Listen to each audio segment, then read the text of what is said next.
Good day, listeners. I hope that your minds are balanced, that your families are healthy, and that your heart is full. This is the final part to the Fractional C-Suite series here on Blaze Group Radio, and we happen to be in a state of emergency. Fearless Fund, which is a venture capital firm based out of Atlanta, Georgia, has just been sued by Edward Blum, who is a conservative activist who was very instrumental in the U.S. Supreme Court's June decision, which rejected affirmative action in collegiate admissions. He is targeting the Fearless Fund in what I'm sure is going to be a series of tactical actions to erase the progress that we've made in economic parity and justice, all of the things, right, across not just the Black community, but just across minority communities, right, people of color, Black and brown folks across the U.S., and no doubt abroad. These same tactics have just been in the playbook for centuries and centuries. So as some background on this, and this recording is on the 4th of August, okay, the day after this news broke. For background, Edward Blum is stating that, you know, the fund targeting Black women entrepreneurs is racial discrimination. Okay.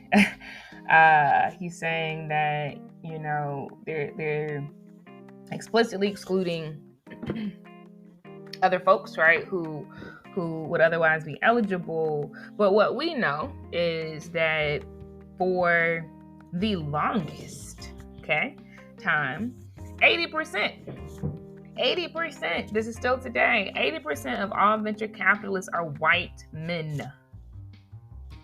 We know that 0.64%, less than 1%, of all venture capital dollars go to Black and Latina women,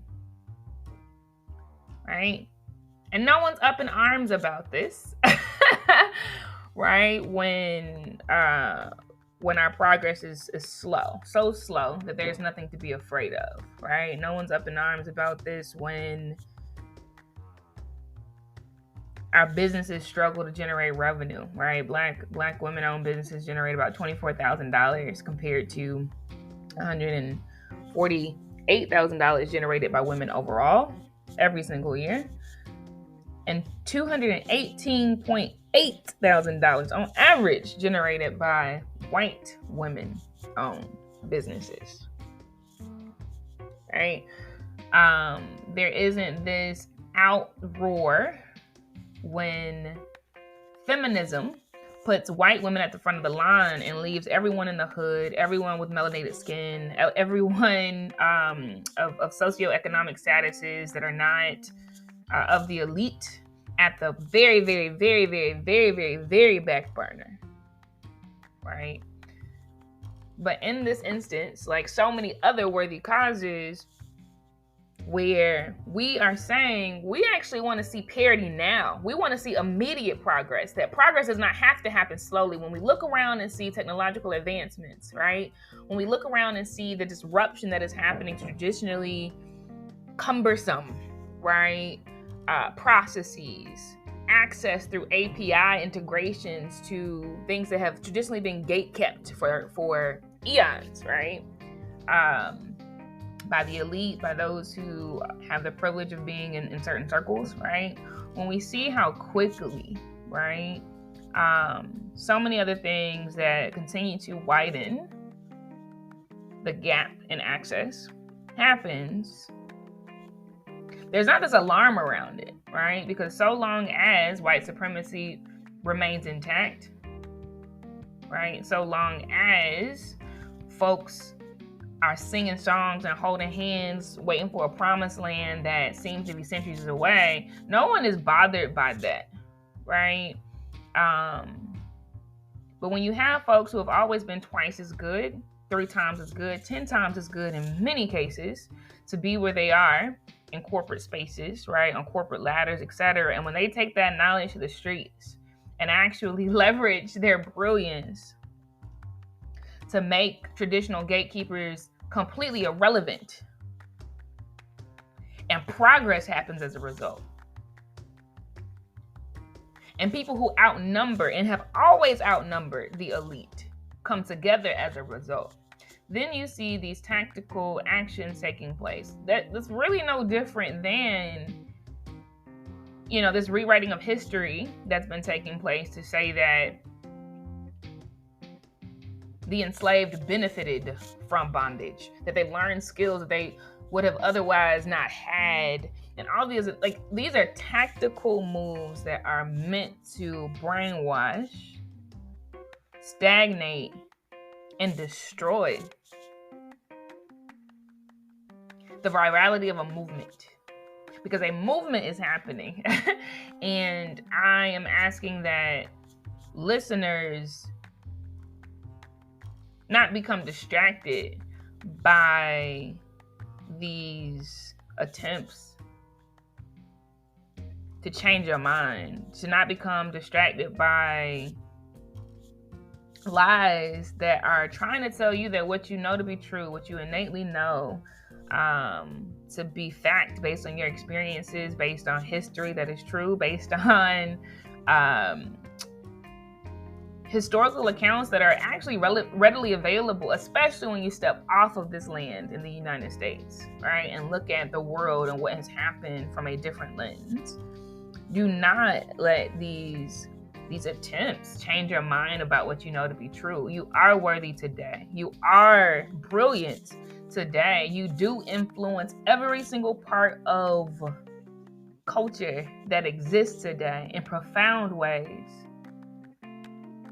And we must keep going. We must continue asking the question, what can we do? We must continue putting our backs into it, our lives into it, our hearts into it, our stages into it, creating stages that would not otherwise exist, right? People are building tables. That's beautiful. Black enterprising is absolutely the widest and fastest path to wealth generation for our people. Absolutely. And we must build stages because the stages that exist today are tainted. They are tainted, right? And just as easy as it is for folks to get on a platform and tell lies that the masses absorb, it is just as easy for us, especially because of the acceleration of technological advancement, right? It is just as easy for us to get on stages and tell the truth and to open up our doors for others who can do the same. I am not surprised by these actions. Because what exists today, right? When I think about what happened when I was a student going through school, right? And we learned about the Holocaust, right? And it was written in a way, always, right? That gave a whole lot of not just empathy, but sympathy, right? Like we knew that was a vile thing of hatred that was done. The pictures that were shown, right? It moved us in such a way that we were compelled to protect, right? To protect humankind against such travesty. Always, every time. Right? Rightly so.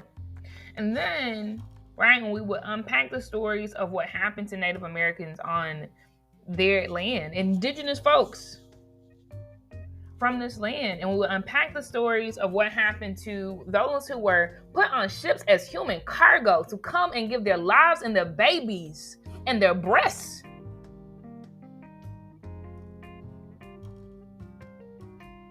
as utility for white folks to gain ease and profitability.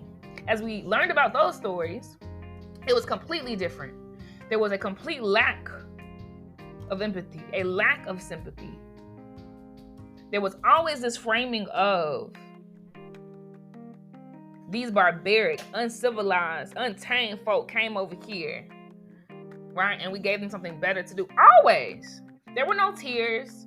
There were no poems written, right? The best we had was access to these soft stories about Martin Luther King walking and having nonviolent protests, etc. And never really talking about like, oh, but bro was killed though. Like, and what was happening, right? Like what started to change in his mind when that did happen, right? And so this is not new. I am not surprised. We only got to that place because decades before I sat in that chair, right, as a 5th grader, as an 8th grader, as a 12th grader, decades before, there had been erasure, right? There had been concessions made. There had been mandates placed on teachers to not leave the script, even though they knew something different in their bodies. Their bodies knew it wasn't true, right? Their experiences, their ancestors, their grandmother, their mother, right? And so I just say, calmly say, let's continue to be tactical. Let's continue to join forces. I promise you, this word minority that we use, a lot of times even globally, which is kind of funny to me. We are not outnumbered. We are not outnumbered. This cause in America is the same cause and call to action that is across the entire globe. These systems that exist today are going by a playbook that has existed for centuries and is played in South America, the continent of Africa, Australia, you name it. Keep your hand to the plow. Continue to aim for freedom. Continue to rewrite rules that exist to completely destroy and eradicate any sense of pride, heritage, and understanding that we have as a people. Collectively, we can. We are brilliant. We are brilliant. We are brilliant. We are brilliant. We are brilliant. And there is something to be feared in that. And that is why the tactic is to get us to forget who we are and forget what we've done. Continue to ask that question, what can I do today? Right? And it's time for action. Love and light to all of you.